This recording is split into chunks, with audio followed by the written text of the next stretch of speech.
বুঝলে বৌমা, তোমার মার আর আমার অ্যারেঞ্জ ম্যারেজ হলেও প্রেমটা কিন্তু কোনো অংশে লাভ ম্যারেজের থেকে কম ছিল না। দেখাশোনার দিনেই তোমার মাকে দেখে আমি প্রেমে হাবুডুবু খেয়ে গেছিলাম। দেখাশোনা হতেই দিনক্ষণ সব কিছু ঠিকঠাক, আমি তো খুব চাইছি যে কালকেই বিয়ে করে একে বউ করে বাড়ি নিয়ে চলে যায়। কিন্তু বিভিন্ন কারণে বিয়ের ডেট প্রচুর পিছিয়ে গেছিলো, প্রায় 6 মাস। আমি তোমার মাকে দেখার পর থেকে আর এক মুহূর্ত বাড়িতে মন টেকাতে পারছিলাম না।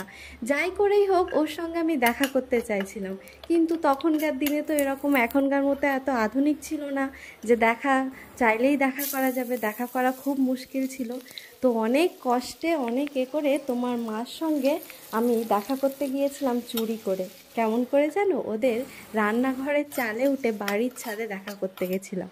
আর সেখানেই ঘটে গেল কেলোর কীর্তি। রান্নাঘরের চালে একটা বড় কুমড়ো ছিল, আমি তা জানতাম না।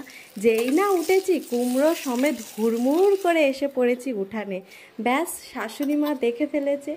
এইবারে তো লজ্জায় পুরো মাথা খারাপ। আর সেই কুমড়ো দিয়েই আমার শাশুড়ি মা করেছিল দেশি স্টাইলে কুমড়ো মাখা। ওহ, সেই কুমড়ো মাখার যে কী স্বাদ! আর শাশুড়ি মা কুমড়ো মাখা তো খাইয়েও ছিল, সঙ্গে তার মেয়েকে তার পরের দিনেই আমার বাড়িতে বউ করে পাঠিয়ে দিয়েছিল।